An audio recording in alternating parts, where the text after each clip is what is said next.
Hola. El otro día me pidieron que hiciese una presentación a un grupo de amigos emprendedores y la verdad que una vez preparada la presentación me daba un poco de penilla tirarla, así que he decidido grabarla en vídeo y compartirla con vosotros por si alguno resultase de utilidad. La presentación se titula De la idea al negocio, emprendimiento tecnológico para no técnicos. Y básicamente lo que cuento en ella son una serie de ideas mías personales, es decir, que no, lo lógico y lo razonable es que no todo el mundo comparta mi visión de las cosas. Entonces, en ese sentido, pues nada, oye, lo que os sea de utilidad, encantado de compartirlo con vosotros. Y lo que, bueno, lo que tengáis, aquello de lo que tengáis una opinión distinta, pues encantado también de escucharla y de aprender de vuestras experiencias, ¿no? La presentación básicamente sigue estos puntos. Una breve introducción, después hablo de un libro que escribí hace algún tiempo, después intento desmentir algunos miedos y leyendas que en mi opinión son un tanto absurdos y luego os cuento pues una forma sistemática de pasar de la idea al producto mínimo viable, ¿vale? Es decir, de pasar de eso que tenéis en la cabeza a algo que podéis poner en el mercado y probar si funciona. Una aplicacioncilla pues, bueno, para ver si a la gente le gusta o no le gusta o le parece medio bien lo que habéis hecho. Después os digo dónde podéis encontrar gente como vosotros, gente, bueno, si sois emprendedores tecnológicos, os gusta la tecnología y os gusta estar enredando, pues bueno, sitios donde podéis encontrar gente tanto de la parte técnica como de la parte con una visión más técnica como con una visión más de negocio, ¿vale? Y por último, un apartado de preguntas que, bueno, en esta ocasión no viene muy al caso, pero como estaba en la presentación, pues la he mantenido. En lo que respecta a la introducción, pues nada, decir simplemente que este soy yo, mi nombre es Juan Pablo García, soy ingeniero industrial y tengo un MBA. Y bueno, mi vida profesional la desarrollo en Metro, en el departamento de Ingeniería de Material Móvil y en la universidad. He dado clase en varias universidades, ahora mismo estoy en la Universidad Carlos III y principalmente de lo que suelo dar clase es de sistemas embarcados, microprocesadores, microcontroladores y cosas por el estilo. Adicionalmente, bueno, pues me gusta desarrollar ideas, ¿no? Así que para mí es una especie de hobby. Y bueno, pues lo que hago por las noches, los fines de semana y cuando tengo un hueco, pues es hacer eso que, bueno, pues como otra gente monta en bicicleta, pues yo hago esto, ¿no? Esto que veis en la parte de abajo son ideas que he desarrollado en algún momento y todas tienen en común dos cosas. Por un lado, que yo he participado en su desarrollo, ya sea como en la parte de gestión o en la parte más técnica, y por otro lado, que todas han sido un fracaso. Y cuando digo un fracaso, claro, queda un poco de aquella manera, ¿no? Pero bueno, digamos que al menos no han sido, lo del fracaso es muy relativo, ¿no? Pero que al menos no ha sido un éxito tal cual lo entendemos hoy día, ¿no? Un pelotazo tipo Facebook o algo por el estilo. Entonces, bueno, desde ese punto de vista han sido un fracaso. Entonces, la pregunta que surge inmediatamente es, pues, como una persona que me está diciendo que todo lo que ha hecho ha sido un completo fracaso, me dice que va a hacer una presentación.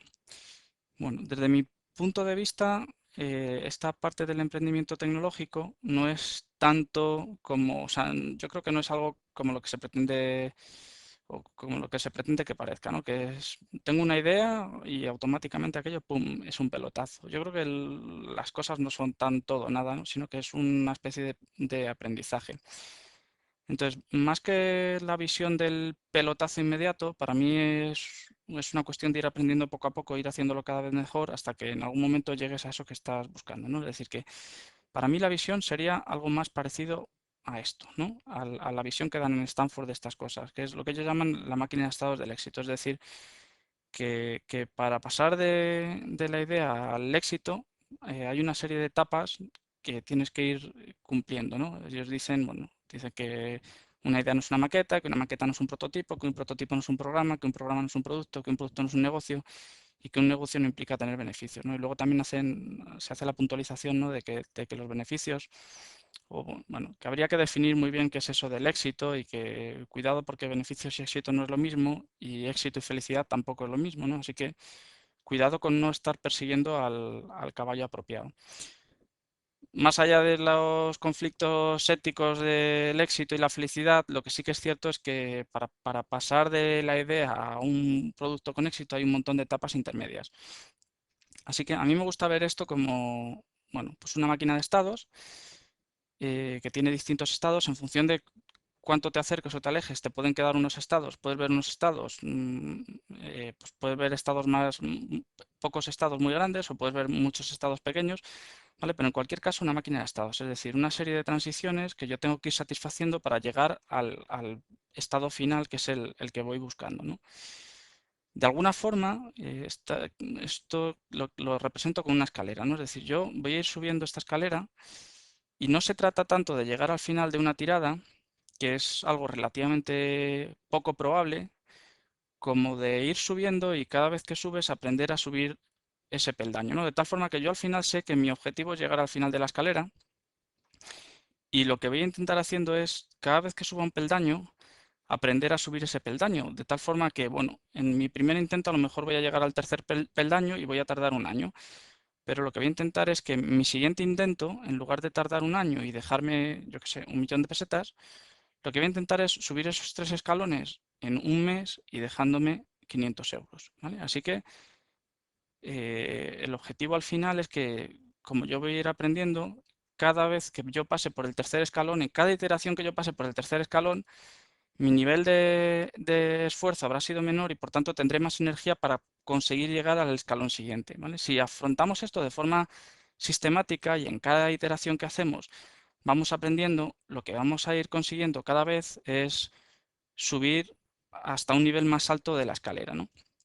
Así que bueno, yo cuando os decía lo del fracaso de los apartados anteriores, lo cierto es que bueno, es un fracaso relativo, es decir, así que hay muchas cosas que he aprendido y sí que hay muchas cosas que antes me costaban mucho tiempo y mucho esfuerzo, que ahora no me cuestan prácticamente nada, ¿no? Soy capaz de hacer de forma muy rápida y bueno, ahí depende de cómo me lo plantee, pues las puedo hacer incluso de forma gratuita o pagando, pero desde luego pagando mucho menos de lo que hubiera pagado antes y sobre todo con un muchísimo menor nivel de riesgo. Es decir, hay un montón de cosas que he aprendido por el camino y ahora mismo puedo pasar de una idea a una aplicación en un tiempo ridículo, por una cantidad ridícula y prácticamente sin riesgo, ¿vale?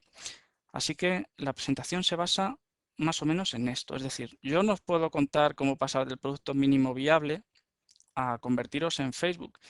Lo que sí puedo contar por mi experiencia personal, insisto, aquí cada uno tiene su visión de las cosas, es cómo pasar de la idea al producto mínimo viable. Y yo lo que he hecho ha sido definirme mi propia escalera, ¿vale? Mi propia secuencia de pasos que he ido optimizando con cada iteración y que ahora mismo para mí pasar de la idea al producto mínimo viable es prácticamente inmediato, me supone nada. Y lo que quiero es comentar con vosotros una de las formas en las que se puede hacer esto, de tal manera que esto, que para mucha gente es una barrera de entrada, pues no sea una barrera de entrada, sea simplemente algo, una más de las cosas que hay que hacer.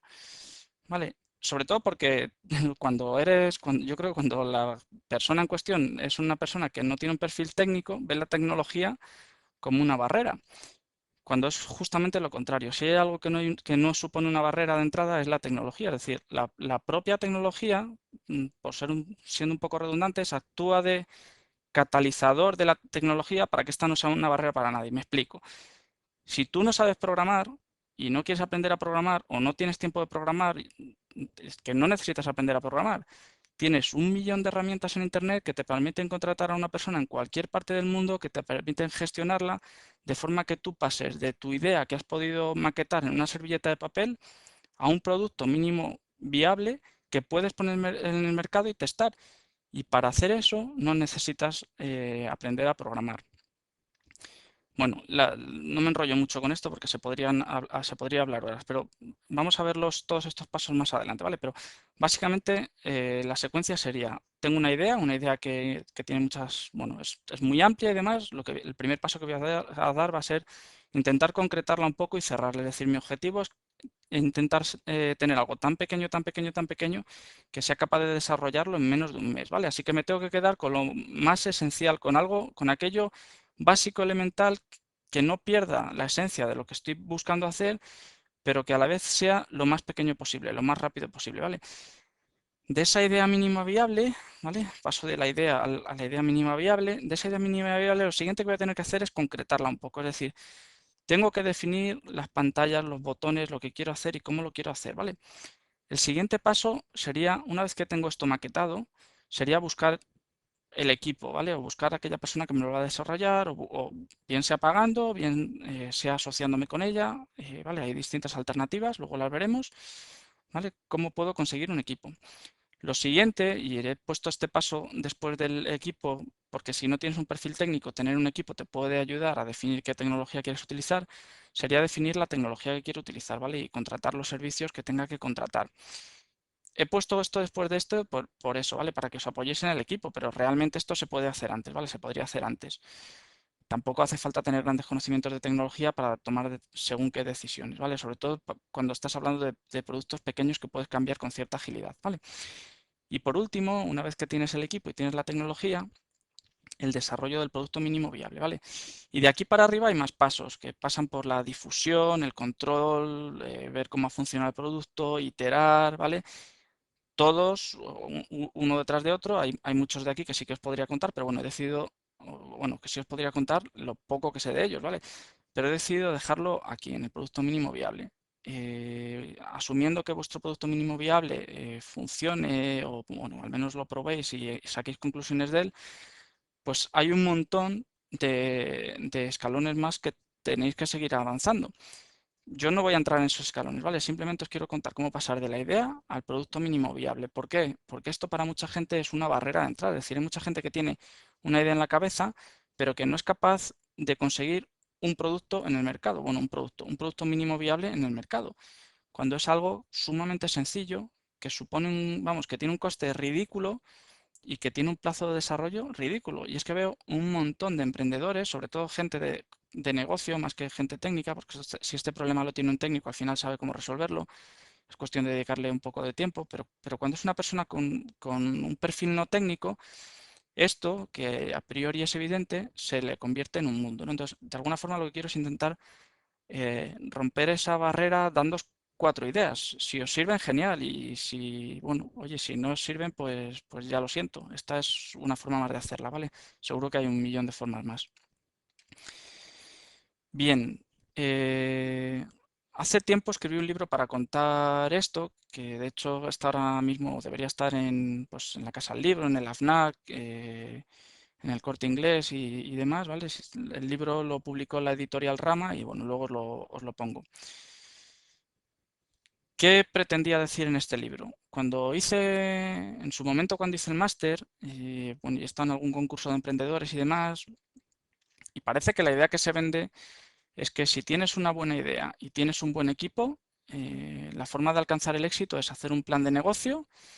Con ese plan de negocio vas a conseguir un montón de dinero mediante inversores, ¿no? Seguro que hay algún inversor que te inyecta un montón de dinero y ¡pum! Automáticamente el pelotazo. Tienes éxito y te forras, ¿no? Bien, este planteamiento puede que fuese correcto en el 2000 y puede que sea correcto incluso ahora para según qué perfil de gente, pero desde luego no es el planteamiento correcto para el común de los mortales. O sea, si tenéis una buena idea, incluso teniendo un buen equipo y haciendo un plan de negocio brillante, es muy probable que no consigáis el dinero, ¿vale? Y esto es más razonable, bueno, esto yo creo que es una cuestión de sentido común puro y duro. Fijaros, aquí os he planteado unos cuantos casos, ¿vale? Imaginaos, imaginaos que tenéis, bueno, el primer caso, digamos, sería que tenéis una buena idea, o al menos eso creéis vosotros, ¿vale? El primer caso, el común de esta situación, o es más común al menos de lo que parece, la situación real es que, pues, que el emprendedor está enamorado de su idea en realidad no es tan buena, pero el amor no le deja ver. Es así de duro y es real como la vida misma. Tienes una idea, estás enamorado de ella totalmente, te crees que es brillante, pero en realidad no es tan brillante, ¿vale? Ese es el caso más malo. Hay un caso menos malo, que es que resulta que tu idea sí que es brillante, es muy buena, pero no tienes equipo. ¿vale? No tienes equipo o tu equipo no cumple con lo que debería cumplir para ser capaz de abordar esa idea. Pues bueno, ese es otro caso que también se produce con cierta frecuencia. Pues la gente es solo de negocio o es de negocio y técnica o no tienen el tiempo para desarrollarlo o no tienen conocimiento de ese mercado, ¿vale? Por el motivo que sea, el conjunto idea-equipo no funciona, ¿vale? Y otra situación menos mala todavía sería que tu idea sea buena, que tu equipo, si tienes ya, sea bueno y bueno, que aún así tu plan de negocio sea bueno, pero resulte poco creíble. ¿Por qué? Pues porque el hecho de que la idea sea buena y de que el equipo de negocio, o sea, que el equipo sea bueno, incluso que tu plan de negocio tenga buena pinta, no implica que sea algo real. Es decir, un plan de negocio al final no son más que un montón de números plasmados en papel y el papel lo soporta todo. Así que es muy probable que solo con papel alguien no esté dispuesto a dejarte dinero. Es decir, si a mí me viene, bueno, esto depende de quién seáis, ¿no? Pero si a mí me viene un equipo de gente contándome su idea y pidiéndome dinero, lo más probable es que no se lo dé, por varios motivos, ¿no? Primero, porque lo primero que esperaría sería que ellos apostasen su dinero antes que pedirme a mí el mío, porque si la idea es tan buena, ¿qué necesidad tienen de compartir ese éxito conmigo, ¿no? Pero bueno, el problema principal es que básicamente es que no habéis demostrado nada. Es decir, tú puedes tener el mejor plan de negocio del mundo, el mejor equipo del mundo y la mejor idea del mundo, pero nadie te dice que ese equipo en conjunto vaya a funcionar bien, ni te dicen que para esa idea en concreto sean capaces de ponerla en práctica, ¿vale? Así que el resumen de todo esto sería este de aquí. Si sois Steve Jobs y tenéis una idea brillante o no tan brillante, es muy probable que tengáis un montón de gente en la puerta de vuestra casa esperando para daros dinero. Pero si no sois Steve Jobs, si sois un mortal común y corriente, es muy probable que con el mejor plan de negocio del mundo no consigáis absolutamente nada. ¿Por qué? Porque no habéis demostrado nada. Sois gente que tiene ideas, que a lo mejor incluso tenéis capacidad para desarrollar cosas, pero posiblemente no habéis demostrado que en ese contexto concreto, trabajando ese equipo concreto, sobre esa idea concreta, vayáis a ser capaces de sacar adelante nada. Así que es muy difícil que alguien esté dispuesto a inyectaros dinero. Insisto, no es que esto sea imposible ni que no se pueda dar. Simplemente digo que se tienen que dar unas condiciones muy concretas para que alguien esté dispuesto a seguir ese modelo que se utilizaba en el 2000, el de equipo, buena idea, buen equipo, buen plan de negocio, inyección de dinero. Eso ya hoy día no se da, o no se da al menos para el común de los mortales. Bien, pues vamos a suponer que estamos entre ese común de los mortales que no tienen tanta suerte, ¿vale? Vamos a suponer que somos una persona o un grupo de gente que tiene una idea, que está enamorada de su idea, pero que por desgracia ni tiene el equipo apropiado o directamente no tiene equipo o no tiene el equipo apropiado, ni tiene conocimientos técnicos para plantearse desarrollar la idea ellos mismos. Y lo que vamos a intentar es cómo podemos llegar de este punto a este otro punto, es decir, a tener un producto mínimo viable que podamos probar en el mercado directamente, ¿vale? De forma que podamos obtener resultados reales que ahora sí podamos plasmar en un plan de negocio que sea más creíble, ¿vale? En un plan de negocio que se base en números que hemos obtenido nosotros ejecutando nuestro producto mínimo viable sobre el mundo real. Bueno, pues eso que os he contado es lo que plantaba en el libro, lo que plasmaba en el libro, perdón, ¿vale? Lo que plasmaba en el libro es cómo pasar de la idea a la idea mínima viable, cómo hacer una maqueta de esa idea mínima viable y una vez que tengo definida mi maqueta, cómo buscar un equipo, ¿vale? Bien contratándolo, bien llegando a algún tipo de acuerdo con ellos, cómo contratar los servicios que necesito, ¿vale?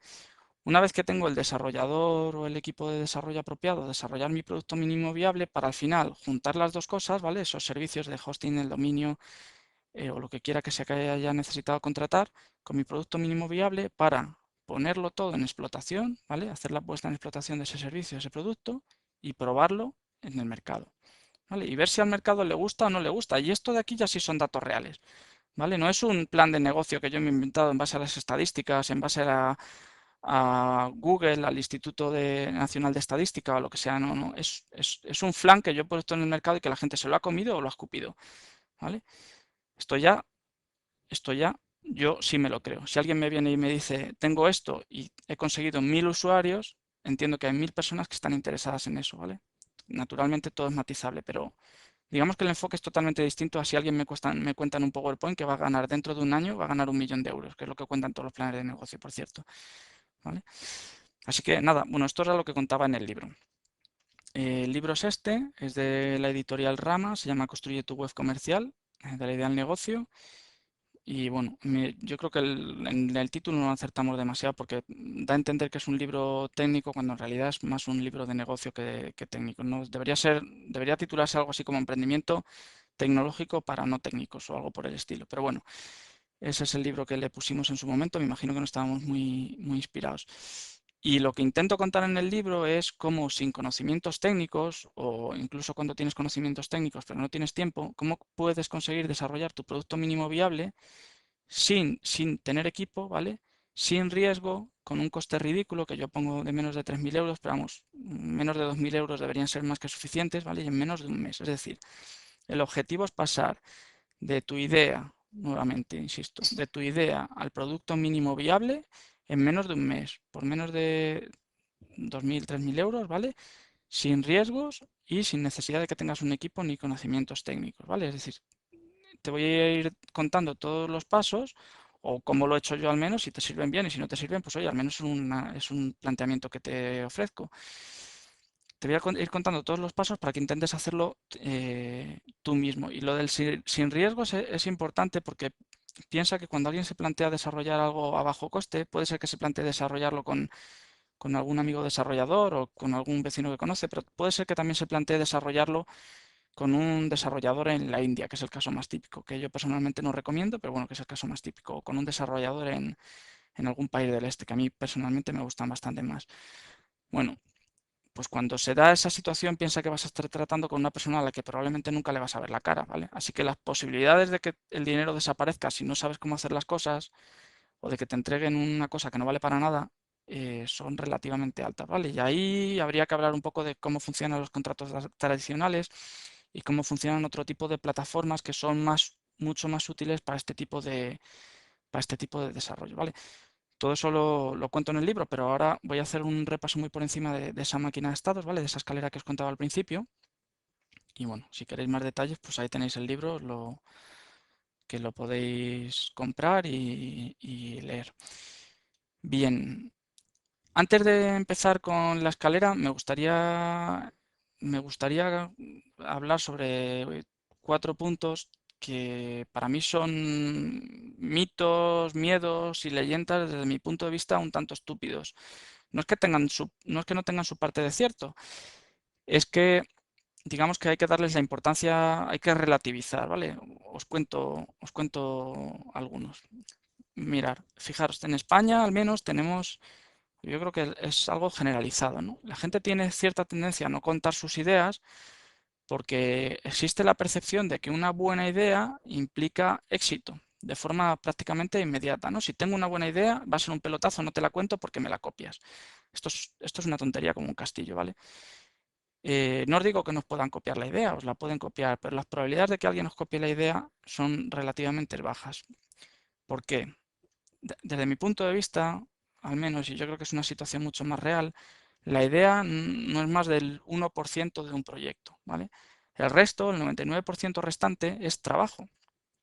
Trabajo, además, que tiene que estar muy bien hecho. Es decir, que da igual que alguien te robe la idea. Ahí tienes Facebook y tienes mil frameworks que funcionan exactamente igual que Facebook. Te costaría nada montar un servidor con el sucedáneo de Facebook, ¿vale? Intentar explotarlo, pero no te va a ir igual seguramente por otro tipo de limitaciones. No solo por las técnicas, sino por otro tipo de limitaciones, ¿vale? Así que, bueno, la parte técnica digamos que es salvable, puedes hacer cosas muy buenas, pero al final hace falta mucho más que la parte técnica, ¿no? Hace falta mucho trabajo técnico, pero hace falta mucho trabajo de otro tipo.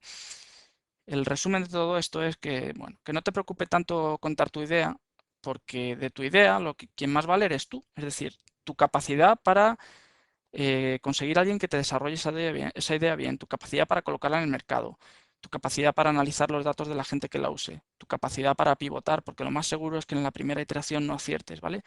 Esa capacidad, tu amor de alguna forma por esa idea, el interés que tienes en ella, todo eso es lo que hace que tu idea pueda llegar a ser un éxito. La idea en sí misma realmente no vale tanto como crees, así que no te asustes de tanto compartirle. Obviamente tampoco se trata de ir por ahí gritando a los cuatro vientos lo que quieres hacer, ¿no? Pero sí te diría que salvo en entornos muy concretos, las posibilidades de que alguien se moleste incluso en escuchar tu idea es baja, ¿no? Pues incluso escuchando la idea, las posibilidades de que alguien tenga interés en copiártela, pues también son muy bajas, porque desarrollar una idea implica tiempo, implica esfuerzo, implica un montón de cosas, ¿vale? Así que no es solo saber la idea, es saber la idea, tener ganas de hacerlo y además luego hacerlo bien. O sea que nada, olvídate, la idea el 1%, ¿vale? El resto es trabajo. El apartado de me van a robar la idea, ¿no? Bueno, a ver, te la van a robar, ya está. Te la van a robar si al menos entiendes eso como que estás trabajando en el mundo del software, ¿vale? Y el software como tal es que es tan fácilmente copiable, es que no sé, si vamos, estás aburrido de trabajar con el Word, con el Excel y demás, y al final todo aquello relativo a software es que es control C, control V, ¿vale? Así que piensa una cosa, si mañana pones un producto en el mercado, tu producto funciona y da dinero, si es algo relativo a software, al día siguiente tienes 7 copias. Y vuelvo a lo mismo. Es que las posibilidades de que te copien son todas, ¿vale? Porque ya has demostrado que tu producto funciona y si funciona, la gente va a querer copiarlo.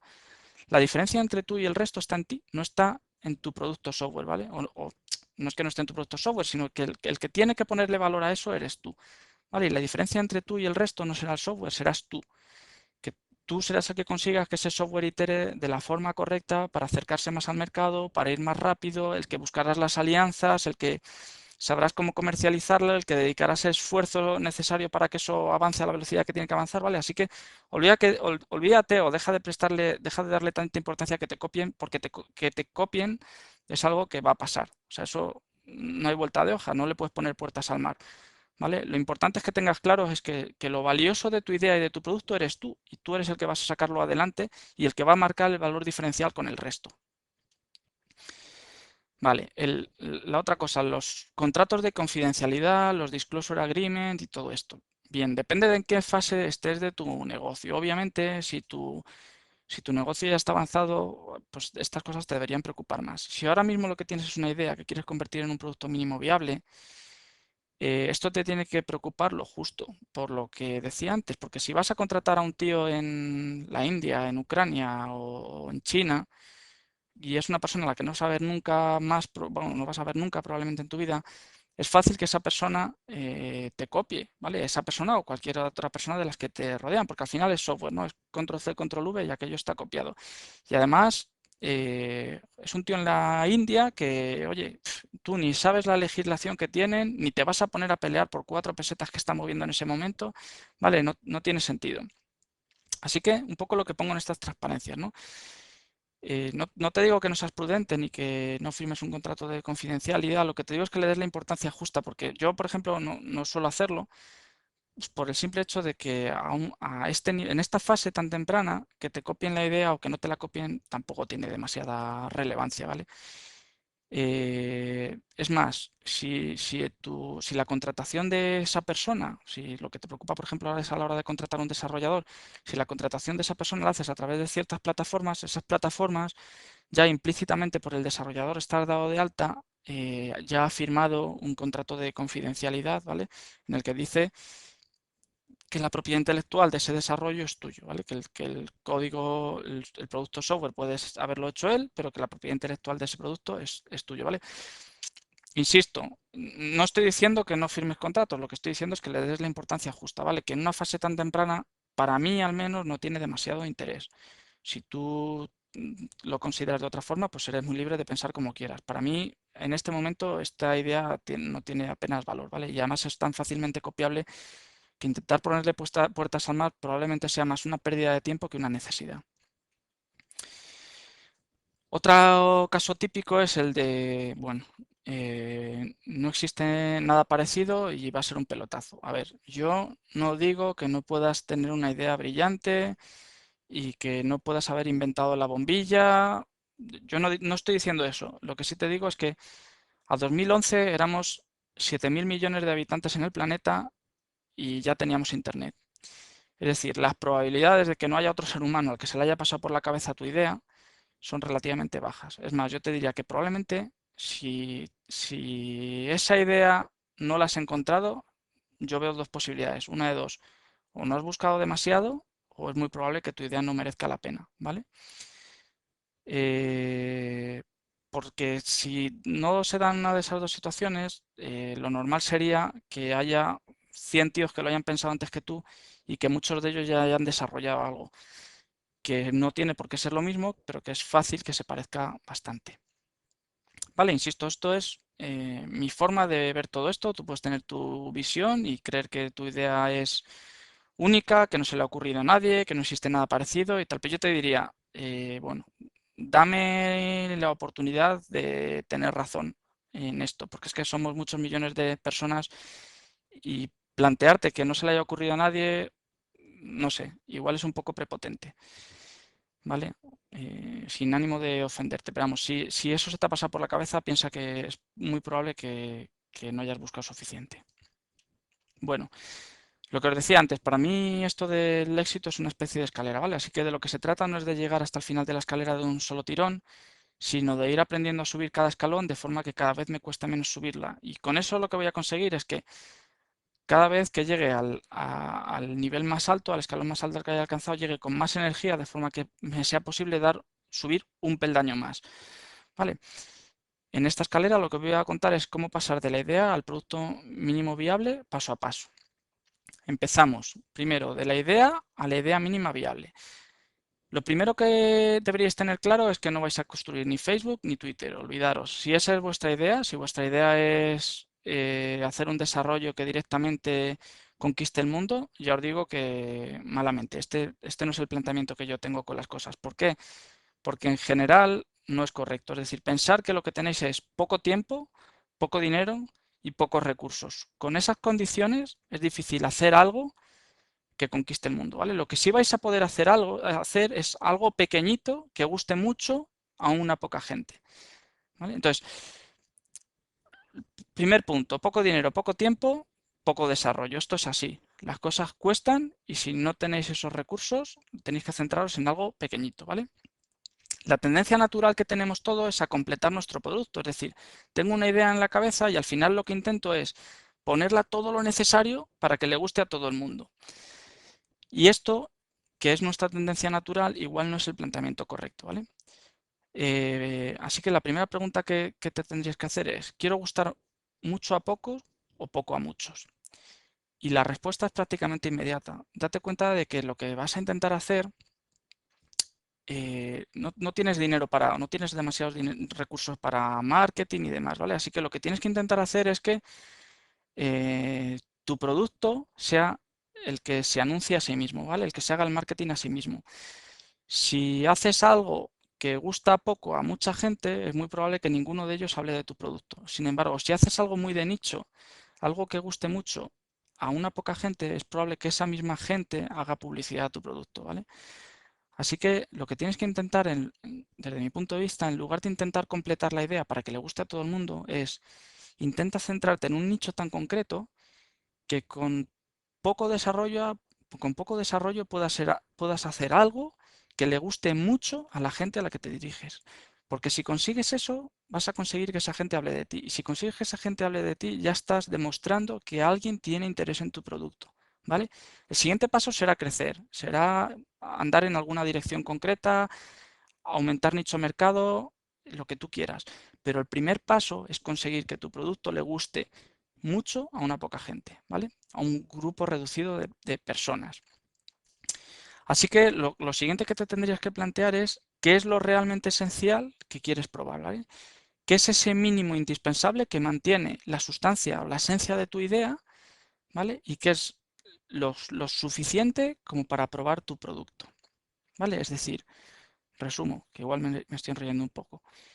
Intenta pasar de la idea a la idea mínima viable, ¿vale? Y esto es, reduce el tiempo y el dinero sabiendo que el tiempo y el dinero que vas a dedicar es muy reducido, ¿vale? Que tienes que venirte en este eje para acá, ¿vale? Y que tus funcionalidades por tanto van a ser muy reducidas, venirte en este eje para acá, ¿vale? En lugar de intentar que esto sea lo más grande y lo más amplio posible, intenta llevártelo aquí. Intenta sacar el mínimo indispensable, intenta hacer algo con la esencia de tu idea, intenta hacer algo que le guste mucho a un grupo reducido de gente, porque si consigues eso, ya has dado el primer paso bien.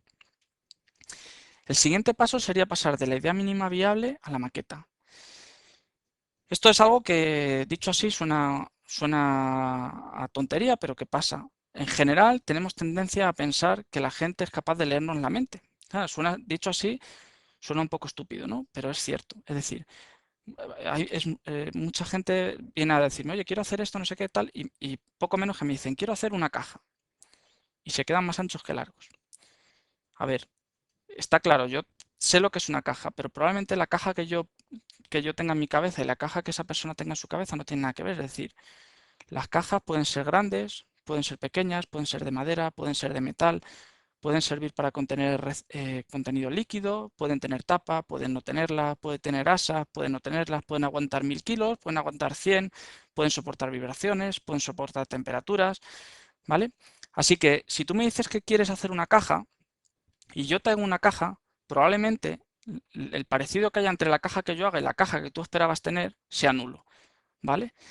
Así que algo, algo tan básico y tan evidente como que yo no soy capaz de leerte la mente, cuando hablamos de productos de desarrollos, parece que no todo el mundo lo tiene claro. ¿Vale? No que todo el mundo lo tenga claro, sino que, no sé, tal vez cree que con una explicación verbal las cosas quedan más claras de lo que en realidad quedan, ¿vale? Así que mi siguiente consejo es, pasa de la idea mínima viable a una maqueta. Y esto para ti va a suponer un esfuerzo, es decir, por un lado te tienes que coger una servilleta de papel y un boli y ponerte a pensar las pantallas con exactamente qué quieres que haga cada pantalla, ¿vale? En esto hay niveles, es decir, lo puedes hacer con un papel y un lápiz y eso como un primer ejercicio para intentar materializando tu idea está muy bien, ¿vale? Y posteriormente tendrás que utilizar otras herramientas para formalizar eso y que no quede en plan tan cutre, ¿no? Pero inicialmente lo que te planteo es cógete un lápiz y un papel, maqueta tu idea y sobre todo hazte caso de uso, ¿vale? Haz el ejercicio de decir, bueno, soy un usuario, entro, pulso este botón, me tiene que llevar a esta pantalla, en esta pantalla voy a ver estos usuarios, aquí tendré que comunicarme con el servidor, ¿vale? Haz el ejercicio de intentar utilizar ese dibujo en papel que has hecho como si fuera tu aplicación de verdad. Porque te vas a dar cuenta que cuando intentas pasar de la idea a algo en papel, las cosas no son tan fáciles ni tan evidentes, ¿vale? Y al final se te empieza a complicar, aquello empieza a crecer, se te olvidan cosas, ¿vale? Así que ese primer ejercicio le tienes que hacer tú y tienes que perder tiempo en él. Una vez que tengas eso claro, te puedes plantear hacer un PowerPoint, por ejemplo, con esas pantallas, ¿vale? Y hacer, pues yo qué sé, la forma más cutre es con un PowerPoint hipervinculando pantallas de forma que puedes simular, hacer una maqueta como si fuera una aplicación real. Tú pulsas en el botón, en el PowerPoint, y te va a ir cambiando de pantalla como si fuera la aplicación de verdad, ¿vale? Esto si lo quieres hacer en PowerPoint. Si no lo quieres hacer en PowerPoint, el siguiente nivel, digamos, serían herramientas más profesionales que te permiten hacer maquetado, ¿vale? Pues yo que sé, tienes Pencil, tienes Balsamic, perdón, tienes Just-in-Mind, y aquí tenéis cosas súper curiosas, ¿no? Yo que sé, Balsamic, por ejemplo, te permite exportar XML y ese mismo XML, tirando de alguna aplicación que hay por ahí en Internet, te permite, utilizando Titanium, generar directamente una aplicación tal cual, ¿vale? Obviamente, olvidaos de todo esto, ¿vale? Esto es a título de curiosidad. Quiero decir que hay herramientas relativamente potentes con las que se pueden hacer un montón de cosas, pero sin llegar a ese nivel, simplemente intentando definir tu idea. Una de dos, lo haces en PowerPoint o lo haces en cualquiera de estas herramientas, pero al final tú lo que tienes que tener perfectamente claro es cuando pulses un botón, primero, en una pantalla qué botones va a haber, qué se va a ver, y cuando pulses un botón, qué va a pasar, ¿vale? Hacer el wireframe de tu aplicación, el maquetado, ¿vale? Esto además, esto de hacerte el PowerPoint con las pantallas o de hacer las pantallas hacer la maqueta con Balsamic, con Pencil, con Just-in-Mind o con cualquier otra herramienta que se os ocurra, es muy útil porque de cara a luego contratar al desarrollador, podéis utilizar esto, ¿vale? Esta especificación, podéis coger estas pantallas para hacer una especificación funcional definiendo punto por punto qué tiene que hacer vuestra aplicación, ¿vale? ¿Podéis utilizar ese PowerPoint animado o esa maquetación que habéis hecho simplemente para dejarlo como una maqueta para que el desarrollador juegue con ella y sepa lo que queréis? ¿Vale? O podéis, utilizando Camtasia, Hypercam o cualquier otra herramienta de captura de pantallas, hacer un vídeo tutorial con casos de uso. ¿Vale? Un caso de uso. ¿Cómo se da de alta un usuario en mi aplicación? Pues se da de alta haciendo esto, esto y lo otro. ¿Cómo se borra un usuario? ¿Cómo se registra? ¿Cómo baja los precios? ¿Vale? Podéis grabaros videotutoriales. Entonces, al final tenéis estos tres documentos. Una especificación funcional, una maqueta animada que permite que el desarrollador juegue con ella y sepa lo que queréis hacer, y un videotutorial escribiendo casos de uso. Con estas tres cosas es difícil que el desarrollador no entienda de qué material queréis la caja, si la queréis con asas o sin asas, y si tiene que aguantar o no tiene que aguantar cierta temperatura. ¿Vale? Con estas tres cosas, el desarrollador os puede dar un precio y un tiempo de desarrollo bastante aproximado a lo que va a ser en realidad. Tener en cuenta también una cosa, ¿vale? Cuando vayáis a contratar a alguien, tenéis que jugar con dos parámetros. Por un lado, el precio. Pensar algo de sentido común es, si mi especificación técnica tiene 25 slides, probablemente el producto va a ser mucho más caro que si mi especificación técnica tiene 5 slides, ¿vale? ¿Por qué? Porque posiblemente el de 25 slides es más complejo que el de 10 slides, ¿vale? Ahora bien, también pensar que cuando os hago este planteamiento os estoy hablando de que el nivel de detalle de cada slide es el mismo. Es decir, no juguéis a intentar hacer la especificación en 10 slides dejando cosas difusas o no definiendo en detalle las cosas.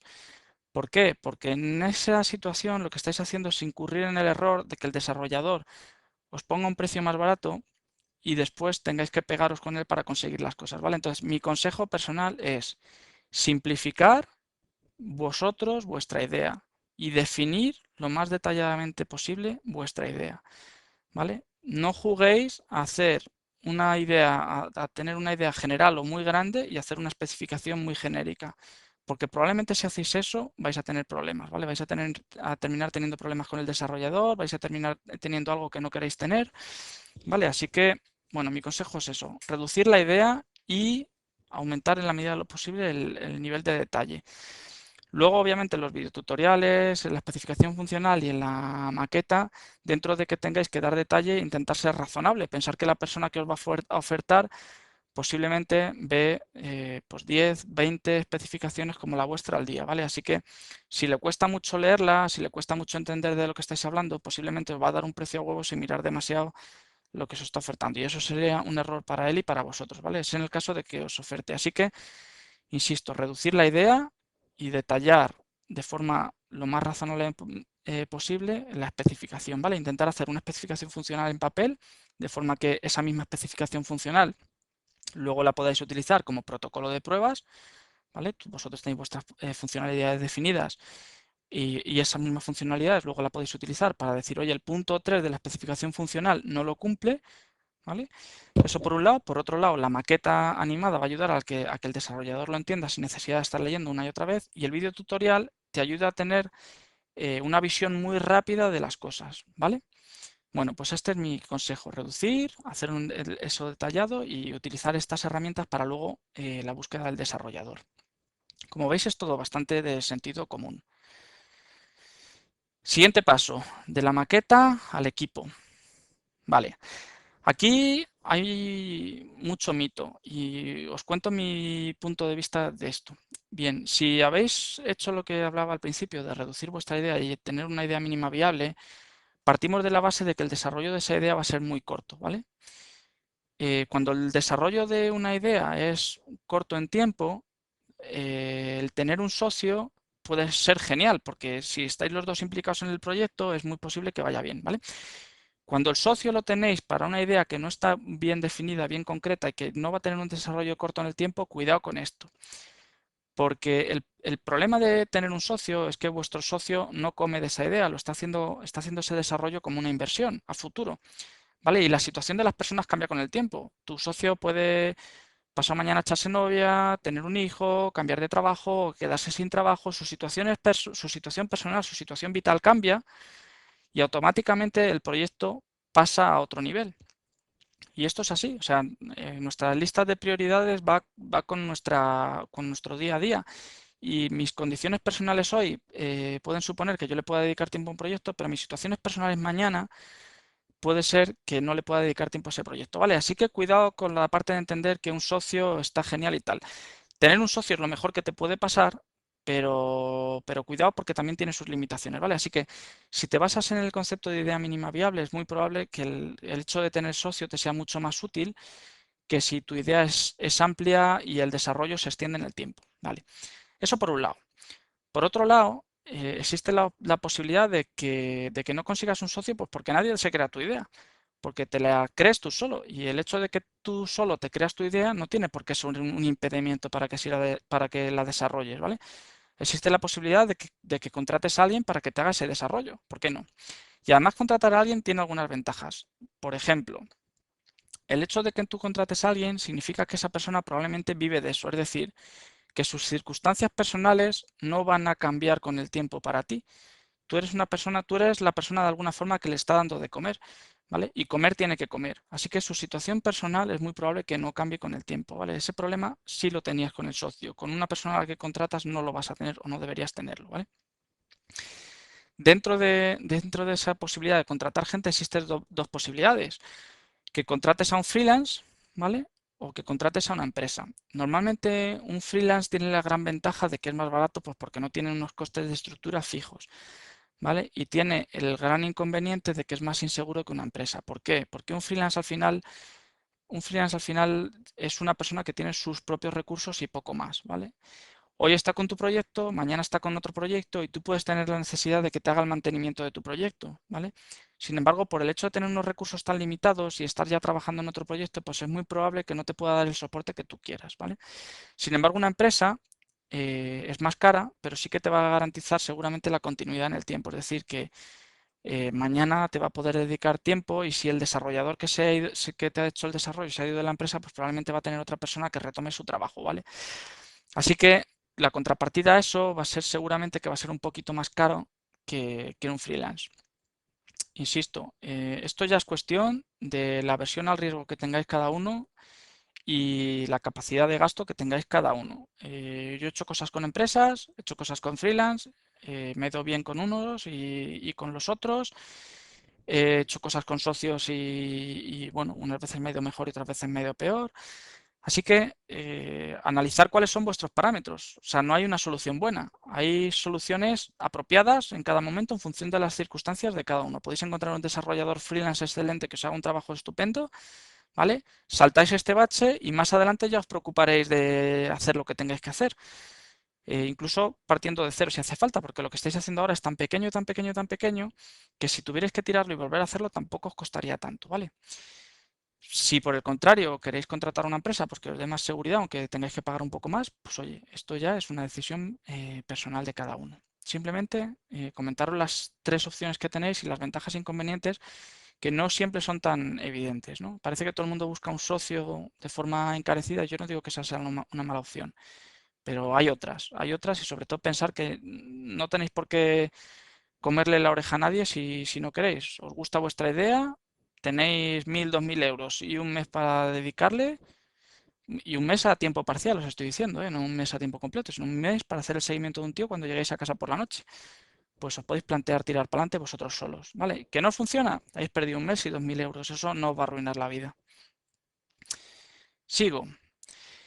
Una vez que os planteáis contratar a alguien, si es que no decidís tirar para adelante con un socio, sino que decidís contratar a alguien, cuidado con la forma en la que contratáis. Os cuento por qué. Tradicionalmente, ¿vale? El contrato tradicional no funciona muy bien en este tipo de proyectos. ¿Por qué? En los contratos tradicionales, cuando las cuantías de los proyectos son grandes, lo que se suele es funcionar con avales, es decir, tú paralizas una cierta cantidad de dinero de forma que si el proyecto no se termina con éxito, ese dinero no se desbloquea, ¿vale? Y suelen ser cantidades relativamente importantes de dinero. En este tipo de contratos, las cantidades son tan pequeñas y el nivel de desconfianza entre las partes es tan alto que lo normal es llegar a un acuerdo por hitos. Es decir, tú adelantas el 20% del dinero, por ejemplo, para que empiecen a trabajar y posteriormente vas pagando por hitos. Y normalmente cuando llevas el 80% del proyecto pagado es cuando estás ya en la fase de integrar y ese 20% restante que te queda es ya de pruebas de integración. ¿Cuál es el problema de esto? Que a ti te falta un 20%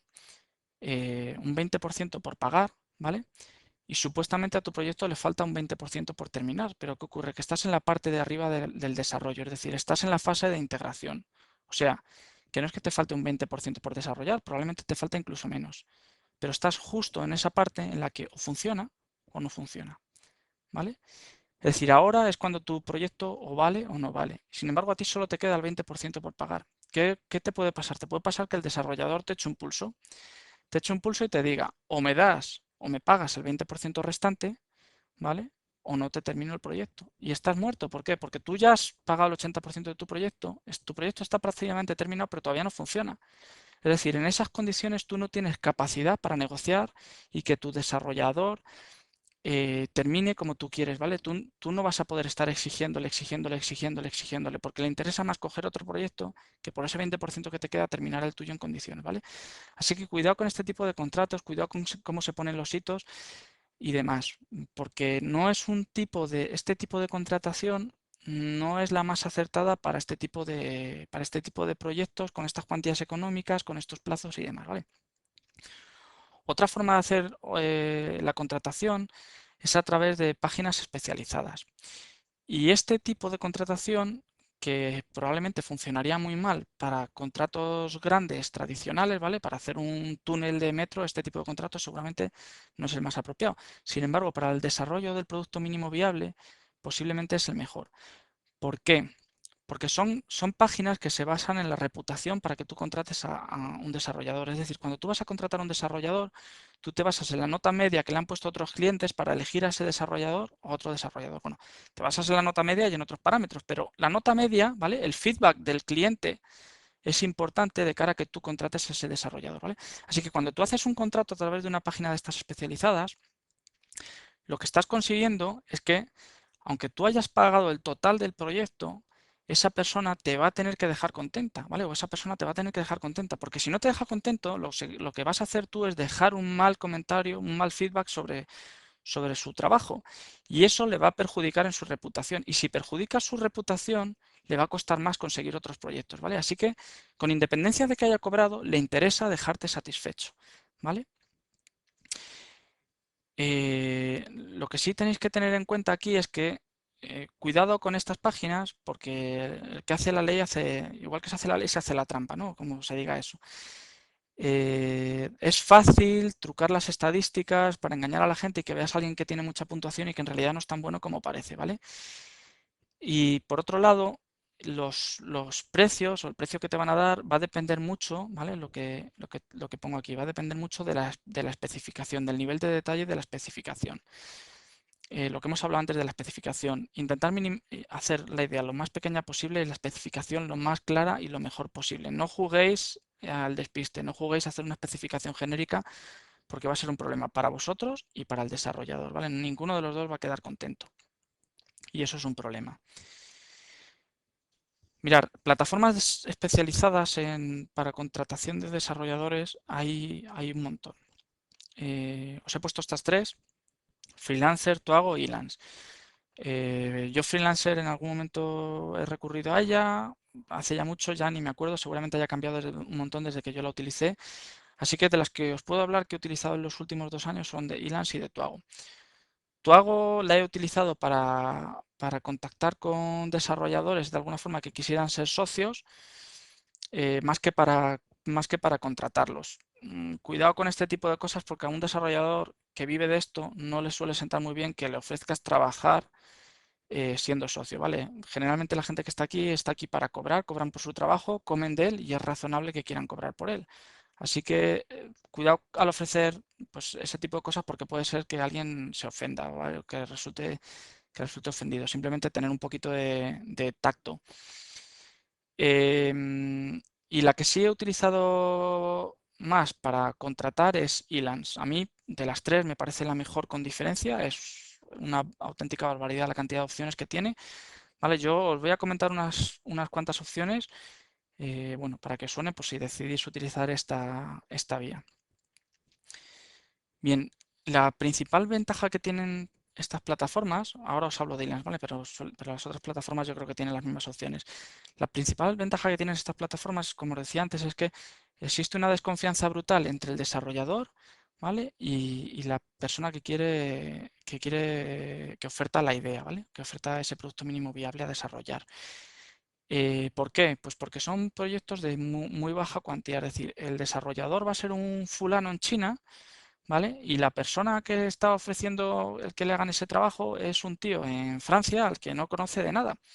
Y son cuantías muy pequeñas, ¿vale? Así que es normal que el que oferta piense que el desarrollador le va a robar el dinero y es normal que el desarrollador piense que el que oferte no le va a pagar, ¿vale? Así que este tipo de plataformas ofrecen una solución a eso y es que lo que tú haces es, tú pones el dinero, ¿vale? Una vez que habéis acordado un precio y demás, tú pones el dinero se bloquea en Elance y con eso el desarrollador ya sabe que ese dinero está ahí, es decir, que él cuando termine su trabajo va a cobrar, ¿vale? Y ese dinero se queda bloqueado hasta que tú das la orden de que se pague, pero el dinero está ahí, ¿vale? Eso por un lado a ti te da la tranquilidad de saber que el desarrollador no va a tener el dinero hasta que tú termines, ¿vale? Hasta que tú consideres que ha terminado su trabajo y por otro lado a él le da la tranquilidad de saber que el dinero está ahí y que cuando termine va a cobrar. Parece una tontería, pero la tranquilidad es importante a la hora de trabajar, tanto para ti como para él, ¿vale? Adicionalmente a esto, que para mí es una ventaja brutal sobre el pago por hitos tradicional, es decir, esto también se basa en hitos si vosotros queréis, ¿vale? Vosotros podéis poner pagos por hitos, de hecho es lo que se suele hacer. Pero a diferencia del modelo tradicional, yo no pago directamente al desarrollador, sino que pago a Elance y es Elance quien le paga a él. Elance se queda, pues no sé, con una comisión, el 2, el 3%, lo que corresponda, ¿vale? Pero yo creo que merece la pena, sobre todo porque además luego te da la posibilidad de dar feedback sobre el desarrollo que te ha hecho esa persona, ¿vale? Lo cual para ti es una garantía.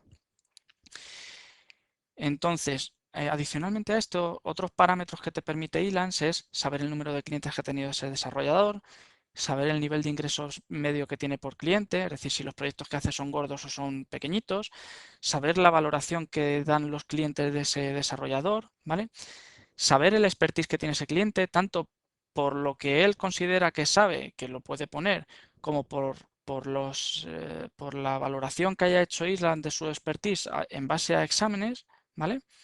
Es decir, saber lo que él cree en qué se considera el bueno y saber la valoración que le da Ilan en esos conceptos, ¿vale? Si es un desarrollador Ilan, lo que hace es decirte si está entre el 5% mejor, entre el 10% mejor, entre el 15% mejor, ¿vale? Entonces, saber que tu desarrollador PHP está entre el 5% mejor de los desarrolladores que hay en Ilan es importante, porque de momento, como mínimo, ya sabes que ese tío no es un inútil.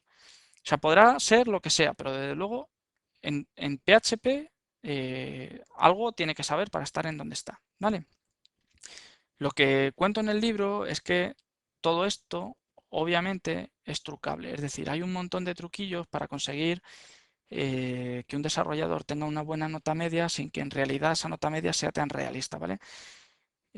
Bueno, hay todo esto, lo que os decía antes, ¿vale? El que hizo la ley hizo la trampa y esta herramienta está genial, está súper bien, ¿vale? Pues muy útil, pero tener prudencia porque como todo en la vida, o sabes de lo que estás hablando y sabes a lo que estás jugando, o lo más probable es que te engañen, ¿vale? Entonces, bueno, en el libro cuento un montón de anecdotillas sobre pues cómo trucan estos parámetros, ¿vale? Pero bueno, la mayoría son de sentido común, ¿no? De haberte tropezado 3 veces con ellas y mirar las cosas con calma.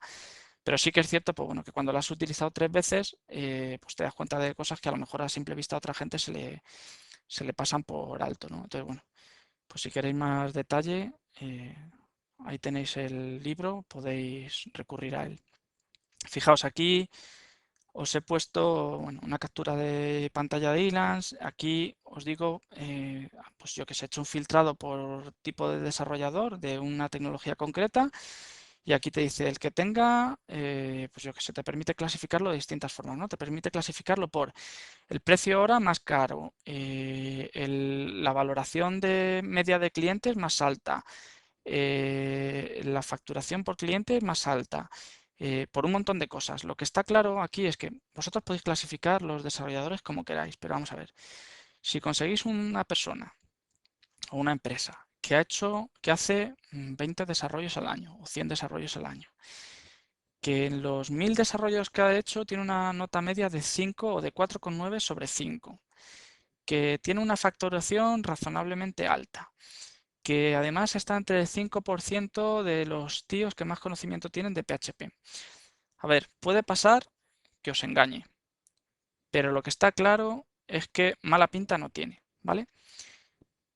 Si a eso le añadís el hecho de que no le estáis dando el dinero directamente a él, sino que estáis pagando a través de Elance, y le añadís el hecho de que incluso después de haber pagado tenéis la posibilidad de destrozarle la reputación a esa persona, ¿vale? De fastidiarle su vía de ingresos, esto se convierte en una plataforma más que razonable para conseguir un nivel de seguridad razonablemente alto en un desarrollo, ¿vale? Que por las condiciones en las que lo estáis haciendo sería bastante probable que se os torciera en algún momento, ¿vale? Pensar que hablamos siempre de lo mismo.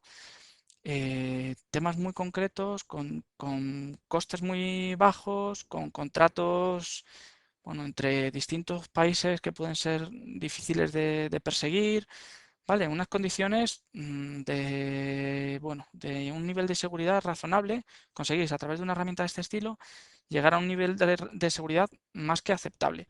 Insisto, hay 1000 trucos para que esta herramienta, para ponerlo luego para que metáis la pata. Pero bueno, si lo hacéis con un poquito de prudencia y miráis esos truquillos que os digo, pues al final, joder, yo creo que lo deberíais tener más fácil que haciéndolo a pelo, ¿no? Venga, paso, que me he enrollado con el paso anterior, perdonadme. Del equipo a la tecnología. Como os decía antes, he puesto este paso justo después del equipo, porque entiendo que si no sois tecnólogos, el tener la opinión de una persona que tenga a lo mejor una visión más tecnológica os puede ayudar bastante. Bien, aquí como todo, habéis definido vuestra idea mínima viable, ¿vale? Y una vez que habéis definido vuestra idea mínima viable, lo que tenéis que decidir es a qué público, bueno, o incluso lo tenéis definido ya, a qué público os queréis dirigir. Tendréis que decidiros por unas tecnologías o por otras. Tendréis que decidir si queréis hacer tecnología web o si queréis hacer tecnología mobile, ¿vale? Ahora todo el mundo quiere hacer aplicaciones para móvil. Y dentro de ese, si queréis hacer aplicaciones para móviles, pues tenéis distintas alternativas, ¿no? Igual que si queréis hacer páginas web, tenéis la posibilidad de hacerlo en un framework, de hacerlo en un CMS o de hacerlo con librerías a pelo. Pues cuando utilizáis tecnologías mobile o desarrollo para móviles, tenéis varias posibilidades, ¿no? Y esto depende principalmente de cuánto dinero queréis gastar en el desarrollo y qué tiempo tenéis para hacer el desarrollo, ¿no? Y a cuánta gente queréis llegar. Entonces, aquí os he puesto una fotillo que he sacado del libro, que no es del todo cierta, pero que yo creo que da una idea bastante buena de lo que pretendo contaros. Y es que la experiencia de usuario normalmente es mucho mejor en las aplicaciones nativas, ¿vale? En las aplicaciones que corren en el propio teléfono móvil, ¿vale? Y más baja en las aplicaciones que tienen formato web, ¿vale? En las web apps o en las web de tipo responsive y cosas de este estilo. Y por otro lado, el coste de desarrollo se dispara en las aplicaciones nativas. ¿Por qué? Porque un mismo desarrollo lo tenéis que hacer en varios sitios, ¿vale? Y eso implica pagar a varios desarrolladores, ¿vale? Sin embargo, en las aplicaciones web suele ser más bajo porque un mismo desarrollo te vale para muchas plataformas. En un punto intermedio están las aplicaciones híbridas. Las aplicaciones híbridas son aplicaciones que se desarrollan en plataformas que luego te permiten compilar y generar código nativo para, bueno, no código nativo, sino aplicaciones nativas para cada una de las plataformas. Es decir, yo me lo programo una vez, pero luego lo compilo para que me dé la aplicación para iPhone, para Android, para lo que sea, ¿vale? Esto no es exactamente una aplicación híbrida, es decir, la aplicación híbrida sería aquella que compilase el código, o sea, digamos que hay diferencias entre si el código se compila en tiempo de compilación, valga la redundancia, o si se interpreta en tiempo de ejecución. Pero bueno, este es un tema en el que no tampoco merece mucho la pena entrar ahora. Digamos que con una misma plataforma yo genero código que me da la impresión de ser nativo, ¿vale? Y que corre en varias plataformas. Entonces esto tiene la gran ventaja de que el mismo desarrollo soy capaz de ofrecerlo en varias plataformas con la calidad de una plataforma nativa, ¿vale? Y adicionalmente el coste es el que tendría una página web. esto no es exactamente así, tiene muchas limitaciones, pero pensar que si os plantáis en hacer una idea o desarrollar el producto mínimo viable, tener claro cuál de estas alternativas vais a utilizar puede ser importante, ¿vale? Porque puede ser que con dirigiros a Android sea suficiente y en ese caso a lo mejor con haceros la aplicación nativa en Android es suficiente, ¿vale? Pero puede ser que vuestro público objetivo esté en más de un segmento y queráis optar por una de estas plataformas, ¿vale? O simplemente puede pasar que queráis hacer el desarrollo solo para Android, pero que no tengáis dinero para pagar dos desarrolladores y que queráis pagar al mismo desarrollador, queréis que os haga el software del servidor, ¿vale? Y el software de la aplicación nativa. Entonces, plataformas como Titanium, por ejemplo, que se programan en JavaScript, permite que un desarrollador de entorno web, que es capaz de hacer el backend y el frontend de una página web, os haga también el desarrollo de una aplicación nativa, ¿vale? Así que, bueno, estas plataformas pueden ser una alternativa razonable. Cada una tiene sus ventajas y sus inconvenientes y sus adeptos, ¿vale? Aquí, por ejemplo, se me ha olvidado meter Flash, que también es una buena alternativa. A mí personalmente, PhoneGap me parece muy buena cuando vuestra aplicación es sencillita, no tiene mucho gasto de recursos, digamos, ¿vale? Porque al final es un HTML5 que corre sobre una especie de máquina virtual, ¿vale? Entonces, para desarrollos sencillitos está genial porque además compila para prácticamente cualquier teléfono, ¿vale? Titanium sería, digamos, más nativo que híbrido, es decir, este se compila en tiempo de compilación, se genera código nativo y es muy buena, está muy bien porque se desarrolla en JavaScript y yo que sé, por ejemplo, en Alloy podéis utilizar base de datos Backbone, ¿vale? Con lo cual un desarrollador web seguramente no va a tener ningún problema para hacer la aplicación en Titanium. Y la gran ventaja es que compila para iPhone, para Android, para BlackBerry y HTML5 también, ¿vale? Así que, bueno, no os da tanta amplitud como PhoneGap, pero el código que genera sí es código nativo, ¿vale? Con lo cual la velocidad de ejecución es más parecida al tiempo real de ejecución que tendría una aplicación nativa. Tiene la gran desventaja de que las aplicaciones que genera son relativamente gordas, ¿vale? O sea que el código que genera no es muy eficiente y una aplicación muy tonta a lo mejor os pesa 20 megas, ¿vale? Pero es una buena opción. Corona no la he utilizado y Moshing yo creo que está un poco en desuso, ¿vale? La alternativa a esto, me faltaría aquí citaros Flash. Flash tiene la gran ventaja de que a nivel gráfico está a años luz de cualquiera de estas cosas, ¿vale? Insisto, esto es un mundo, ¿vale? Se podría hacer una presentación solo de esto. Bueno, simplemente pues, bueno, pues leer un poco sobre ello si queréis o pedir consejo a la persona que os asista en el desarrollo. Sepáis que alternativas hay mil y como he dicho antes, no hay buenas o malas, ¿vale? Hay apropiadas o inapropiadas en función del momento y de lo que se persiga. Todas son buenas, pero unas son mejores que otras para según qué cosa. Venga, de la tecnología al producto mínimo viable. Una vez que tenéis la idea definida, el equipo contratado, la tecnología elegida, lo que vais a tener que hacer es hacer ese desarrollo, ¿vale? Para hacer ese desarrollo vais a tener que manteneros en contacto con el desarrollador y para esto tenéis las herramientas tradicionales, ¿vale? Tenéis Skype, tenéis Messenger, tendréis el email. En la medida de lo posible, intentar que esas comunicaciones sean por escrito. ¿Vale? Por una razón muy sencilla y es porque si más adelante tenéis que negociar algo o hay cualquier malentendido, siempre podéis recurrir al correo para buscar qué ha pasado. No suele ser buena idea estar muy pendiente o excesivamente pendiente de estas cosas, ¿vale? Porque al final, no sé, se crean más suspicacias que tal.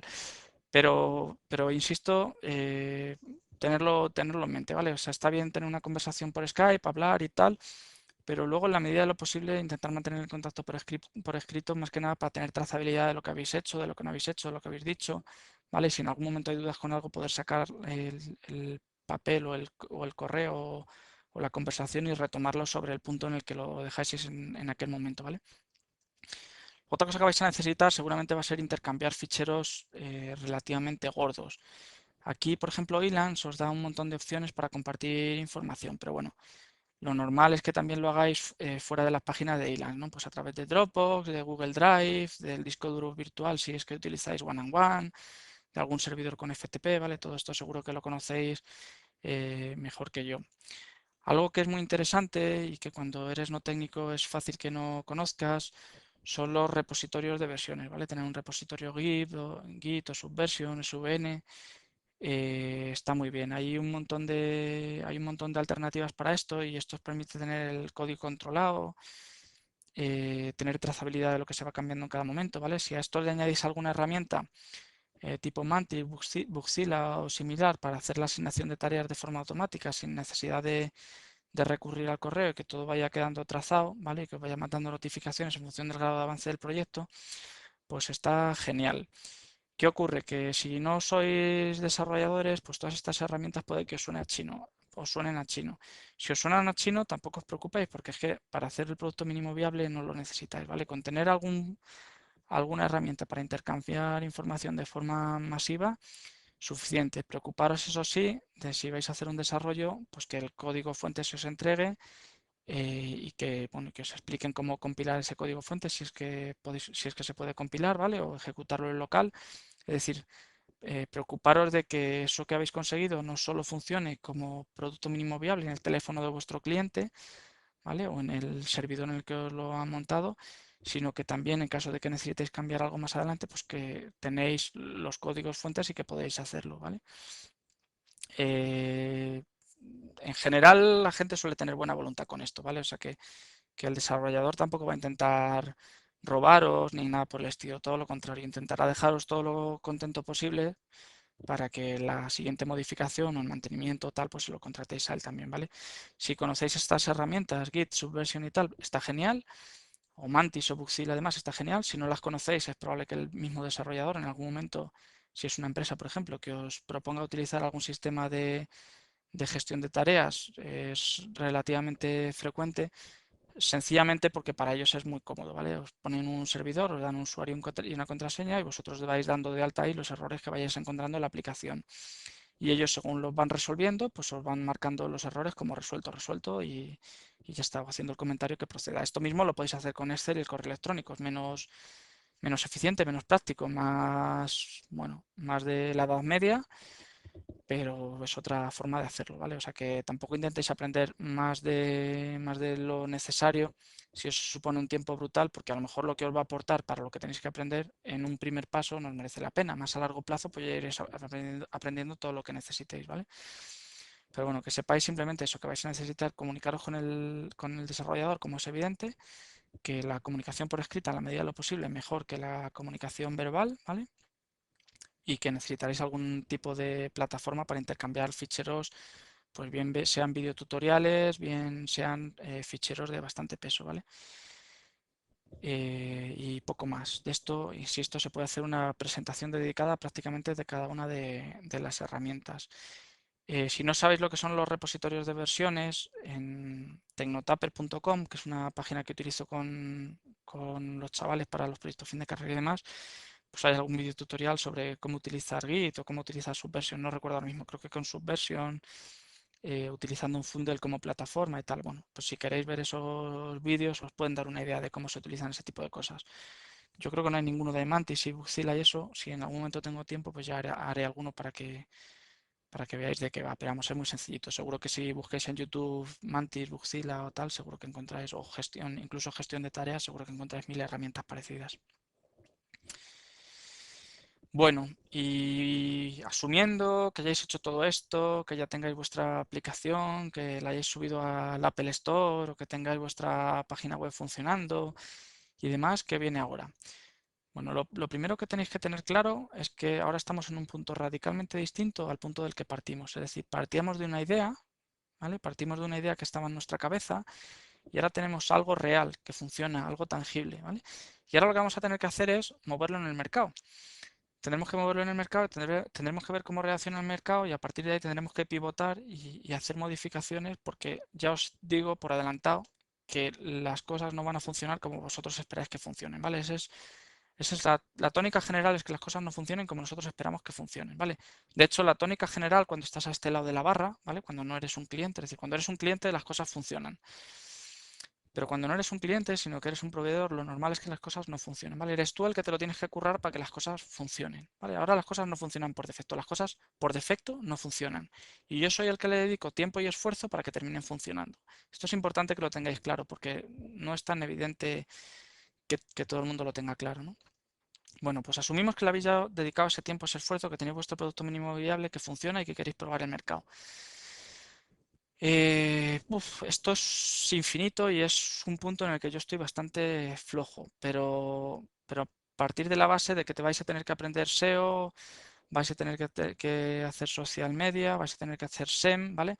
Es decir, vais a tener que currároslo para que vuestro posicionamiento natural en Google principalmente sea bueno, vais a tener que currar con el SEM si tenéis dinero para hacer marketing online, ¿vale? Vais a tener que hacer newsletter, vais a tener que meteros en blog, vais a tener que participar en foros, ¿vale? Vais a tener que moveros un montón por las redes sociales para conseguir que vuestra aplicación se mueva, ¿vale? Y esto es un mundo. Es decir, aquí hay gente específica, ¿no? Los lo diré, los community managers pues están especializados en este tipo de cosas, ¿no? Vosotros vais a tener que ser un poquito community manager o buscar a alguien que lo sea. Si sois gente de negocio, normalmente este tipo de cosas se os dan relativamente bien, ¿no? Si tenéis un perfil más técnico, ¿no? Este tipo de cosas os suelen, vamos, a mí al menos y a la gente que yo conozco nos suelen aburrir un poco más. A mí en concreto las redes sociales y el SEO y tal, pues es una cosa que, bueno, el SEO todavía medio me gusta, pero la parte de las redes sociales y demás me aburre un poco, ¿vale? No tengo ningún interés en estar continuamente moviéndome en las redes sociales. Entro de vez en cuando por mantener el contacto con los amigos, pero no es algo que me interese especialmente, ¿vale? Y adicionalmente a esto, a lo que era el mundo web hasta ahora, pues vais a tener los mercados, los nuevos mercados, ¿no? Que tenéis, pues yo qué sé, pues desde el Google Play, el Apple Store, el Market de la BlackBerry, de Windows, y adicionalmente a estos, en función de la plataforma en la que hayáis desarrollado la aplicación, pues vais a tener el Market de Titanium, el de Flash o el que corresponda, ¿vale? O sea que esto de la difusión es un mundo y si os lo habéis currado, si habéis sido hábiles en el desarrollo de vuestro producto mínimo viable y habéis conseguido pasar todos esos escalones de forma más o menos rápida, y lo que os digo, si en un mes, que es el tiempo que yo os marco en el libro, conseguís pasar de la idea al producto mínimo viable, en un mes y con poquito dinero, ¿vale? Con 1.000, 2.000 euros, pues estáis en una posición privilegiada, porque ahora tenéis un montón de tiempo para dedicarle a esto, ¿vale? Y para pivotar. Esta situación no se os va a dar si lo hacéis de otra forma y sin llegar a ese producto mínimo viable tardáis años. Yo conozco un montón de gente que lleva años mareando la perdiz con una idea y que todavía no ha conseguido llegar a ese punto, pues posiblemente en parte pues porque no confía en lo que le cuentan, ¿no? O porque se ha aferrado a una forma de intentar hacer las cosas y no son capaces de dar el paso e intentar hacerlas de otra, ¿no? Yo os diría que le deis una oportunidad, vamos, intentarlo como os dé la gana, ¿vale? Y si no lo conseguís por la forma en la que lo estáis intentando, darle una oportunidad a este planteamiento que os estoy haciendo yo. Por una sencilla razón, y es porque al menos ya le ha funcionado a alguien. Me ha funcionado a mí y le ha funcionado a más gente, ¿vale? Así que no tiene por qué no funcionaros a vosotros. Tampoco tiene por qué ser la forma en la que lo hagáis. Si encontráis otra mejor, estupendo. Pero si estáis hartos de dar vueltas y no encontráis otra mejor, darle una oportunidad a esto que os estoy contando porque a lo mejor es una alternativa. Bien, una vez que hayáis hecho la difusión, lo siguiente que vais a tener que hacer es evaluar, ¿vale? Y a la hora de evaluar, bueno, el atípico en el mundo web es Google Analytics, Alexa y demás, ¿vale? Pero además de las herramientas típicas del mundo web, pues tenéis todas las herramientas que se utilizan para el mercado mobile. Lo que sí os digo es que al final esto se puede hacer de forma muy profesional, pero que aquí el sentido común sí que os va a ayudar un montón. ¿Por qué? Pues porque vosotros al final sabéis lo que estáis persiguiendo, ¿vale? Si es cierto que no habéis hecho ese desarrollo inicial que queríais de que costaba 2 millones de euros, ¿vale? Habéis hecho una cosa que os ha costado 2.000 euros y no podéis pretender llegar al público al que llegaríais si tuvierais 2 millones de euros. Pero sí que deberíais tener claro a quién pretendíais gustarle, ¿vale? Y sabiendo a quién pretendíais gustarle, pues sí que podéis tener claro si de ese público objetivo al que os dirigíais De esos 100 que esperabais, a los que esperabais llegar, se lo han bajado 10 o se lo han bajado 120, ¿vale? Si de esos 100 hay 10 que están dispuestos a pagar o todos ellos están dispuestos a pagar, ¿vale? Si el ratio de esas personas que están dispuestas a pagar es lo suficientemente alto como para hacer una inversión fuerte y jugaros el dinero a esta carta, ¿no? Entonces, todo esto se puede hacer de forma muy profesional, pero yo creo que vosotros mismos, con independencia de que recurráis a ratios más o menos profesionales y más o menos estudiados, vosotros mismos vais a tener la suficiente cabeza como para saber qué cosas tenéis que mirar, ¿vale? Qué ratios tenéis que mirar y si esto interesa o no interesa, ¿vale? Si no os interesa a vosotros, difícilmente le va a interesar a otra persona. Así que sabiendo que os habéis gastado X dinero y habéis invertido X tiempo, vosotros sabréis qué tenéis que mirar para saber si merece la pena seguir invirtiendo dinero y seguir invirtiendo tiempo. Y una vez hecho esto, pues lo que yo os garantizo es que os vais a equivocar, ¿vale? Lo que vosotros esperáis que sea, no va a ser. Es así de sencillo y así de claro. Nunca se acierta a la primera. Yo no conozco a nadie que haya acertado a la primera. Y dudo mucho que exista alguien que haya acertado a la primera. Habrá gente que de eso que iba persiguiendo haya conseguido un porcentaje mayor o un porcentaje menor, pero que haya acertado al 100% es imposible. ¿Y es imposible por qué? Pues porque nuevamente vosotros no habéis desarrollado vuestro producto íntegro, habéis desarrollado un producto mínimo viable, ¿vale? Así que es esperable que en ese recorte que habéis hecho hayáis quitado cosas que eran buenas, ¿vale? Que ya eran útiles y hayáis puesto otras que a lo mejor sean mejorables, ¿vale? Eso es más que razonable que os pase y no pasa nada. De lo que se trata es un poco de la filosofía esta del Lean Startup, ¿no? De lo que se trata es de hacer algo muy reducido y equivocarse cuanto antes con el objetivo de poder pivotar y poder recolocarnos cuanto antes. Y es lo que os decía, aquí nuevamente está lo mismo, ¿vale? Vuestra idea es el 1% del proyecto, es decir, el valor realmente está en vosotros, en esta capacidad, en la capacidad que tengáis de observar el mercado, de ver cómo tenéis que pivotar, qué tenéis que cambiar, ¿vale? De la capacidad que tengáis a la hora de elegir el desarrollador, de cómo de bien contratéis el servidor, de cómo de bien estudiéis los colores de la aplicación, de un montón de parámetros que dependen única y exclusivamente de vosotros y de la percepción que tenga el mercado de vosotros, ¿vale? Así que no os desaniméis, lo que os digo aquí, ¿vale? Rendirse debería ser una excepción, no una regla. También os digo una cosa, si os metéis en un charco y veis que no salís, no le deis más importancia de la que tiene. Es decir, podéis haber desarrollado un producto pensando que era la leche y resulta que al mercado pues no le gusta nada ese producto, ¿vale? Entonces podéis iterar 3, 4 veces y llegar a la conclusión de que os habéis equivocado en la primera iteración y corregir, o puede que iteréis 3 o 4 veces y el producto no funcione. Si no funciona, mira, habéis invertido poco tiempo, habéis invertido una cantidad de dinero que no os va a arruinar la vida. Yo os diría, no os calentéis la cabeza. Coger la lección de lo que hayáis aprendido y a otra cosa mariposa, ¿vale? Seguro que tenéis un millón de ideas en la cabeza y seguro que alguna de las que tenéis funciona. Entonces, probar, iterar, buscar, intentar encontrar, pero si al cabo de un tiempo veis que eso no funciona, pues tampoco os estranguléis con la primera soga, si es que hay un montón de cosas que podéis intentar hacer, ¿vale? Así que dentro de esto os digo lo que os digo aquí, ¿vale? Rendirse debería ser una excepción, no una regla, pero siempre con criterio, ¿vale? No os rindáis, lucharlo, pero con criterio y con sentido común. Y cuando hay que dejar las cosas y cambiar de plano, pues hay que dejar las cosas y cambiar de plano. Y no pasa nada, cogemos lo aprendido y nos vamos a otra cosa. Y la siguiente vez, en lugar de tardar un año en llegar, o en lugar de tardar 2 meses en llegar al segundo escalón, tardaremos un mes y gastaremos menos dinero. Y además, posiblemente llegaremos con más ganas de saltar al siguiente escalón, ¿vale? Así que nada, se trata de aprender para al final llegar a nuestro objetivo, no tanto de llegar a nuestro objetivo en la primera iteración, ¿vale? Que eso es muy, muy difícil. Si os pasa, genial, pero si no os pasa, nos torturéis. ¿Dónde encontrar gente como tú? Hay millones de sitios donde encontrar gente como vosotros, gente con ideas, gente con ganas de hacer cosas, ¿vale? Os digo, por ejemplo, una página Meetup es una página tipo, no sé si tipo Facebook, no sé si decir qué tipo Facebook, es una página que se basa en que la gente tiene intereses comunes y en quedar físicamente con gente que tiene intereses como los tuyos, ¿vale? Entonces, A mí hay grupillos que me gustan mucho, por ejemplo, el de Agile Entrepreneurship Spain me gusta un montón. Con la gente de Factoría Startup también he quedado alguna vez y es gente muy maja, que están haciendo cosillas, ya se han constituido como asociación y están haciendo cosillas, intentando arrancar, ¿vale?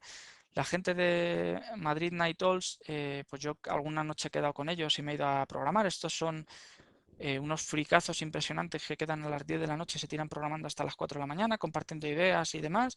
Cuando al día siguiente tienes que trabajar y te levantas a las 5 de la mañana para ir a tu trabajo, pues os aseguro que esto supone un esfuerzo. Pero también os digo una cosa, la gente que está ahí porque quiere, no está ahí porque cobre, ni está ahí porque ni está ahí por otro tipo de motivaciones, está ahí porque quiere. Entonces, cuando te juntas con alguien que está en un sitio porque quiere estar, es una pasada, porque tanto su actitud como su aptitud seguramente sean muy buenas, ¿vale? La gente de Madrid JS también son, bueno, más desarrolladores web principalmente, y de juegos y demás. O sea que es un perfil más tipo friki que de negocio, pero bueno, pero son frikis que han desarrollado sus propios negocios, ¿vale? La mayoría de ellos tienen sus empresas, desarrollan sus productos, sus videojuegos y demás, y les va muy bien, ¿vale? Y luego, bueno, tenéis aceleradoras, incubadoras, concursos de emprendedores, ¿vale? Tetuán Valley, en Parque Tecnológico de Leganés, Guaira, etcétera. A estos sitios lo que suele ocurrir es que para ir hay que llevar ya el discurso un poquito más preparado, ¿vale? Y en esta etapa tan inicial, igual yo no os diría que entraséis tanto en eso. Preocuparos de sacar vuestro producto mínimo viable, de jugar un poco en el mercado y cuando ya esté todo eso ya más avanzado, pues ya os preocuparéis de ir a concursos de emprendedores y de ganarlos. Otro sitio donde podéis encontrar gente como vosotros son los espacios de coworking, que hay mil, ¿vale? Si buscáis por coworking Madrid en Google, os salen mil. Utopicas es uno que está muy chulo. Hub, no sé, ahí ya os digo, hay bastantes. Ahora mismo no recuerdo nombres, pero vamos, he estado en unos cuantos de ellos y están muy bien y además conocéis un montón de gente súper interesante, ¿vale? Otras iniciativas que os pueden interesar, pues BetaBeers, por ejemplo, ¿vale? Que es un grupillo de gente, pues que como el nombre indica, se dedicaban a juntarse para hablar de desarrollo y de desarrollo de betas, ¿vale? Y para tomar cañas. Y bueno, pues al final han hecho una cosa bastante chula. Y, no sé, yo os invito a que entréis en su página web porque tienen bastantes ofertas de empleo, tienen bastantes ofertas de gente que oferta proyectos que busca socios para colaborar y demás, ¿vale? Si sois técnicos, pues los hackatones también es otra opción para conocer gente. Esto ya como todo. Si tenéis un perfil técnico, probablemente esta presentación nos interese en exceso, salvo que no estéis en este apartado concreto de la tecnología y pese a ser técnico, pues seáis profanos en web y en mobile, ¿vale? Otro sitio interesante, por ejemplo, es el SECOT. No tanto para conocer gente, como para, una vez que hayáis pasado toda la parte del desarrollo del producto mínimo viable, el plan de negocio y demás, os asesoren con la parte del plan de negocio. Lo que os digo, sitios para conocer gente, mil. Yo os recomiendo que busquéis grupos, ¿vale? En Meetup, bueno, en Facebook y demás también, pero en Meetup principalmente porque os va a permitir conocerlos físicamente, ¿vale? Y tener la oportunidad de tomarte una caña con alguien y de compartir experiencias con alguien, pues es algo muy enriquecedor y es algo que os puede dar cartas a que en algún momento hagáis cosas juntos, ¿no? No digo que las otras opciones no, digo que esta es una muy buena opción. Y poco más. Aquí dejamos la presentación en el apartado de preguntas, que a estas alturas no sé cuánto ha durado, pero ha sido un rollo impresionante.